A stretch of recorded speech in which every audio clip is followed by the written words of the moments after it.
Hello guys, இன்னைக்கு நம்ம என்ன பார்க்க போறோம்னு பாத்தீங்கன்னா டிடெக்டிவ் கானன் அனிமேட்டட் சீரிஸோட 165வது எபிசோட் தான் பார்க்க போறோம். ஸோ நம்ம சேனல்ல இதுக்கு முன்னாடி டிடெக்டிவ் கானன் அனிமேட்டட் சீரிஸோட ஃபர்ஸ்ட் 164 எபிசோட வந்து ஃபுல்லா எக்ஸ்பிளைன் பண்ணி போட்டாச்சு. பார்க்காதவங்களுக்கு வந்து நம்ம சேனல்ல இருக்க பிளேலிஸ்ட்ல வந்து டிடெக்டிவ் கானன் சீரிஸ்னு சொல்லி தனியா லிஸ்ட் ஒன்று கிரியேட் பண்ணி வச்சிருக்கேன். பார்க்காதவங்க அதுல செக் பண்ணிட்டு வாங்க. சரி, நம்ம வீடியோக்குள்ள போலாம் வாங்க. ஸ்டார்டிங் சீன்ல பாத்துக்கிட்டீங்கன்னா பென்சோன் அராசி அப்படின்னு சொல்லக்கூடிய மிகப்பெரிய ஒரு குற்றவாளி வந்து பல திருட்டு சம்பவத்தையும் பல கடத்தல் சம்பவத்தையும் பண்ண விஷயத்தை வந்து நியூஸ் பேப்பர்ல வந்து சொல்லியிருக்காங்க. இதை வந்து நம்ம மோரிசன் வந்து படிச்சுக்கிருக்காரு. எனக்கான ஒரு பெர்ஃபெக்ட்டான நியூஸ் இன்னும் எனக்கு கிடைக்கலையே அப்படின்னு சொல்றப்ப மோரிசன் வந்து ஏய் ரான், இந்த கானன் எங்க போனா அப்படின்னு சொல்றப்ப ரான் வந்து அவன் சில்ட்ரன்ஸ் தியேட்டருக்காக ஸ்கூல் ட்ரிப் போயிருக்கான் அப்படின்னு சொல்றப்ப மோரிசன் வந்து எதுக்காக அப்படின்னு சொல்றப்ப ரான் வந்து அங்க வந்து பப்பெட்ரிங் கிளாஸ் நடக்குதான். கானனோட கிளாஸ் பசங்க எல்லாத்தையும் கூட்டிட்டு போறாங்க. அவனுக்கு டீச் பண்ற நபரோட பேரு வந்து கைஃபு. அவர் வந்து செகண்ட் இயர் படிக்கிறாரு. இந்த கிளாஸ ஃப்ரீயா பசங்களுக்கு சொல்லி தராரு. பல இடங்களுக்கு கூட்டிட்டு போய் அவங்கள சுத்தியும் காட்டுறாரு அப்படின்னு சொல்றப்ப அடுத்து பாத்துக்கிட்டீங்கன்னா மோரிசன் வந்து யோகோச்சனோட நியூஸ் கட்டிங்க பார்த்ததும் அங்க இருந்து எஸ்கேப் ஆயிடுறாரு. சொன்னி ரான் வந்து அப்ப எங்க போனாரு, அப்ப இவ்வளவு நேரம் நான் தனியா தான் பேசிக்கிருந்தேனா அப்படின்னு சொல்றப்ப அடுத்து பாத்துக்கிட்டீங்கன்னா நம்ம டிடெக்டிவ் பாய்ஸோட சேர்த்து எல்லா பசங்களும் காட்டுக்கு நடுவுல இருக்க ஒரு வீட்டுக்குள்ள போறாங்க. சொன்னி மிட்சுகி வந்து ஏய் ஜென்டா, நீ நல்லா எமோஷனலா பண்ணணும் அப்படின்னு சொல்றப்ப ஜென்டா வந்து அவனோட கையில வந்து பொம்மைய மாட்டிக்கிட்டு ஐயோ அந்த பையனை காணுமே அப்படின்னு சொல்லிட்டு டைலாக பேசிக்கிருக்கான். அடுத்து பாத்துக்கிட்டீங்கன்னா அயூமி வந்து அவளுக்கான டைலாக வந்து பேசிக்கிருக்கான். அதுக்கப்புறம் நம்ம கானன் வந்து அவனோட டைலாக வந்து பேசிக்கிருக்கான். சொன்னி கானன் வந்து ஒரு ஹை ஸ்கூல் ஸ்டூடெண்ட் விளையாடுற கேமா இது, நானும் பேசாட்டு ஹைபரா மாதிரியே இந்த ட்ரிப்புக்கு வரலன்னு சொல்லி எஸ்கேப் ஆயிருந்திருக்கலாம், விதி யார விட்டுச்சு அப்படின்னு சொல்றப்ப அடுத்து பாத்துக்கிட்டீங்கன்னா மிட்சுகி வந்து ஏய் கானன், நீ நல்லா இன்வால்வ் பண்ணி நடிக்கணும், அப்பதான் உன்னோட நடிப்பு இன்னும் கொஞ்சம் மெருகேறும் அப்படின்னு சொல்றப்ப கைஃபு வந்து விடு மிட்சுகி, அவனுக்கு நம்ம ட்ரைனிங் கொடுக்கலாம், ட்ரைனிங் கொடுத்தாவே இதை விட பெட்டராவே பண்ணுவான் அப்படின்னு சொல்றப்ப அயூமி வந்து அங்க பாருங்களேன், மிட்சுகி வந்து கைஃபு கிட்ட இருந்து ஈஸியா ட்ரைனிங் எடுத்துக்கிறான், அதனால தான் எல்லாத்துக்கும் கைஃபு மிட்சுகியவே பண்ண சொல்றாரு அப்படின்னு சொல்றப்ப கானன் வந்து அயூமி, உனக்கு இந்த அகத்தா கிறிஸ்டியோட ஸ்டோரி லைன் உனக்கு ஞாபகம் இருக்கா அப்படின்னு சொல்றப்ப அயூமி வந்து தெரியும், அந்த தொடர்ச்சியா 10 நபர்கள் கொலை செய்யப்படுவாங்களே, ஓ அந்த ஸ்டோரி லைனை தான் மிட்சுகி காப்பி அடிச்சு இந்த டிராமா பண்ணிக்கிருக்கானா அப்படின்னு சொல்றப்ப அடுத்து பாத்துக்கிட்டீங்கன்னா கைஃபு வந்து ஓகே பசங்களா, இது பிரேக் டைம், எல்லாரும் சாப்பிட்டுட்டு அதுக்கப்புறம் நம்ம மறுபடியும் ட்ரைனிங் ஆரம்பிக்கலாம் அப்படின்னு சொல்றப்ப எல்லாரும் பாத்துக்கிட்டீங்கன்னா அவங்களோட பொம்மைகளை வந்து அங்க இருக்க டேபிள்ல வச்சுட்டு சாப்பிட போறாங்க. சோ அதுக்குள்ள பாத்துக்கிட்டீங்கன்னா அந்த மொத்த இடமும் பயங்கரமா இருட்டாயிடுது. அதோட பனியும் பாத்துக்கிட்டீங்கன்னா பயங்கரமா சூழ்ந்துடுது.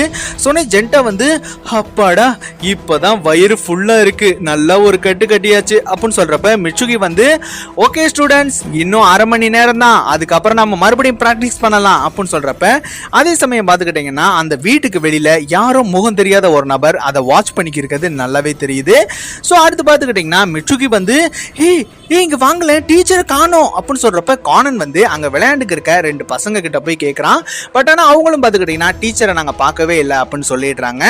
அதே சமயம் அயூமி வந்து இங்க வாங்கல, இதுல ஒரு பொம்மை காணாம போயிருக்கு அப்படின்னு சொல்றப்ப ஜென்டா வந்து நல்லா பாரு, அது டீச்சரோட பொம்மை அப்படின்னு சொல்றப்ப அதே சமயம் கானனுக்கு வந்து சந்தேகம் வர ஆரம்பிச்சிடுது. அடுத்து பாத்துக்கிட்டீங்கன்னா மிட்சுகி ஜென்டாவும் கானன் வெளியில யாரோ ஓடுற மாதிரி இருந்தது அப்படின்னு சொல்றப்ப அடுத்து பாத்துக்கிட்டீங்கன்னா கானன் வேகமா வெளியில போய் செக் பண்றான். அங்க பாத்துக்கிட்டீங்கன்னா காலடி தடம் இருக்கிறத கானன் வந்து நோட் பண்ணிடுறான். சோ அடுத்து பாத்துக்கிட்டீங்கன்னா நம்ம டிடெக்டிவ் பாய்ஸ் கூட இருந்த அந்த 2 சின்ன பசங்களும் திடீர்னு காணாம போயிடுறாங்க. சோ இதை பார்த்ததும் எல்லாரும் பயங்கரமா ஷாக் ஆயிடுறாங்க. அது மட்டும் இல்ல, அந்த பசங்களோட பொம்மையும் காணோம் அப்படின்னு சொல்றப்ப மிட்சுகி வந்து நீங்க கவனிச்சீங்களா, இது நம்ம பண்ணிக்கிருக்க இந்த டிராமாவோட கதை மாதிரியே நடக்குது பாரு, தொடர்ச்சியா நடக்கிற கொலைகள் மாதிரி அப்படின்னு சொல்றப்ப ஜென்டா வந்து நீ என்ன சொல்ற மிட்சுகி அப்படின்னு சொல்றப்ப அடுத்து பாத்துக்கிட்டீங்கன்னா எல்லாரும் பின்பக்க கதவுல ஏதோ ஒரு சவுண்ட் கேட்டனால வேகமா அங்க போய் செக் பண்றாங்க. அங்க பாத்துக்கிட்டீங்கன்னா மிட்சுகி வந்து இங்க கீழே பாரு பல காலடி தடம் இருக்கு அப்படின்னு சொல்றப்ப கானன் வந்து இல்ல, அது ஒரு நபரோட காலடி தடம் தான், ஒரு நபர் தான் இங்க நிறைய நேரம் நின்றுக்காரு அப்படின்னு சொல்றப்ப மிட்சுகி வந்து இது எல்லாத்துக்கும் காரணம் நம்ம நியூஸ் பேப்பர்ல படிச்சோமே அந்த பென்சன் அராசி தான் அப்படின்னு சொல்றப்ப அயூமி வந்து எது அந்த நியூஸ்ல ரொம்ப மோசமான கடத்தல்காரன் சொன்னாங்களே அவனா அப்படின்னு சொல்றப்ப மிட்சுகி வந்து அவனை நம்ம எப்படியாவது பிடிச்சாகணும், நம்ம டிடெக்டிவ் பாய்ஸோட வேலை தொடங்கிருச்சு அப்படின்னு சொல்றப்ப அடுத்து பாத்துக்கிட்டீங்கன்னா போலீஸ்க்கு கால் பண்ணி இந்த விஷயத்த சொல்றதுக்காக போறாங்க. பட் பாத்துக்கிட்டீங்கன்னா லைனை வந்து யாரோ கட் பண்ணி வச்சிருக்கிறது தெரியுது.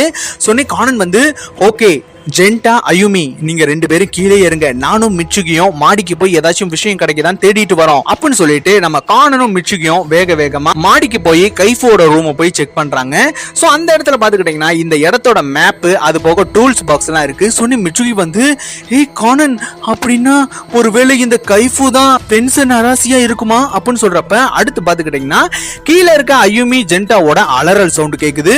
சோ வேக வேகமா கீழே வந்து பார்க்கும் பொழுது ஜென்டாவும் அயுமியும் அந்த இடத்துல காணாம போயிடுறாங்க. அதே சமயம் அவங்களோட பொம்மையும் காணாம போயிடுது.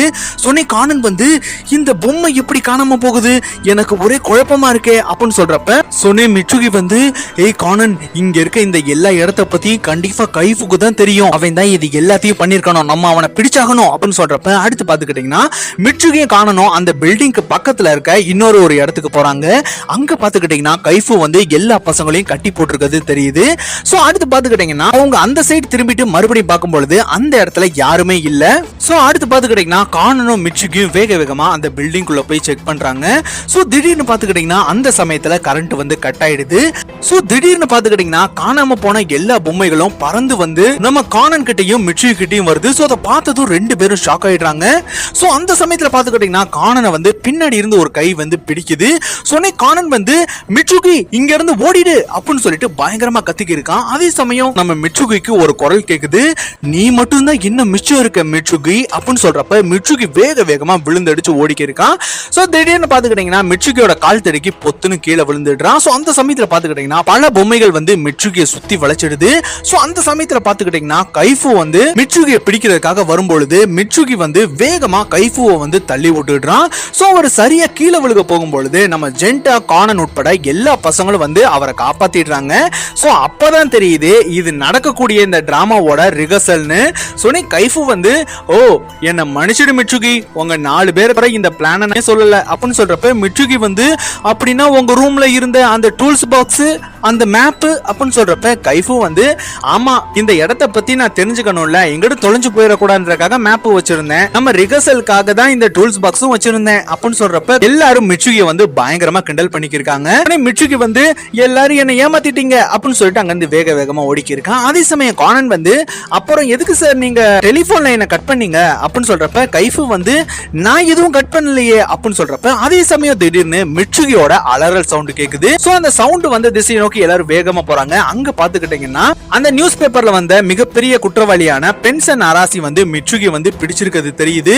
சொன்னி ஜென்டா வந்து இவன் தான் அந்த டெலிபோன் லைனை கட் பண்ணிருக்கணும் அப்படின்னு சொல்றப்ப மிச்சுகி வந்து அராசியோட கையை வந்து கடிச்சிடுறான். சோ அந்த கேப்பை பயன்படுத்தி கானன் வந்து கீழே இருக்க ஒரு மரக்கட்டைய அவனோட ஷூ மூலியமா வேகமா எத்து விடுறான். அது பாத்துக்கிட்டீங்கன்னா அராசியோட மூஞ்சிலேயே அடிச்சு அங்கே கீழே விழுந்துடுறான். சோ அடுத்து பாத்துக்கிட்டீங்கன்னா கொஞ்ச சமயத்திலே போலீஸ் ஆபீசர் வந்துடுறாங்க. அராசியை வந்து அங்க இருந்து கைது பண்ணிடுறாங்க. சோ மிச்சுகி வந்து பயங்கர சோகமா நின்னுக்கு இருக்கான். எல்லாரும் என்ன பிளான் பண்ணி ஏமாத்திட்டாங்க அப்படின்னு சொல்றப்ப அயுமி வந்து ஓ சாரி மிச்சுகி அப்படின்னு சொல்லிட்டு மிச்சுகியோட கணத்துல வந்து கிஸ் கொடுக்கறான். சோ அந்த இடத்துல பாத்துக்கிட்டீங்கன்னா இந்த எபிசோட் முடிஞ்சிடுது. அப்படியே போஸ்ட் கிரெடிட் சீன் பாத்துக்கிட்டீங்கன்னா 3 நாள் கழிச்சு எல்லா ஸ்டூடெண்ட்டும் அந்த பப்பட் ஷோல வந்து பங்கேற்கிறாங்க. சோ எல்லாரும் நினைச்ச மாதிரி நம்ம டிடெக்டிவ் பாய்ஸ் டீம் தான் அந்த பப்பட் ஷோல வந்து வின் பண்ணி டிராஃபியும் அடிச்சுட்றாங்க. சோ அந்த இடத்துல பாத்துக்கிட்டீங்கன்னா இந்த எபிசோட் டோட்டலா முடிஞ்சிடுது. சோ அந்த வீடியோ வந்து உங்களுக்கு பிடிச்சிருக்கு நம்புறேன். இந்த வீடியோ உங்களுக்கு பிடிச்சிருந்துச்சுன்னா லைக் பண்ணுங்க, ஷேர் பண்ணுங்க, கமெண்ட் பண்ணுங்க. மறக்காம ராஜு ரஞ்சு வாய்ஸ் சேனலுக்கு சப்ஸ்கிரைப் பண்ணுங்க. பாய், தேங்க்யூ.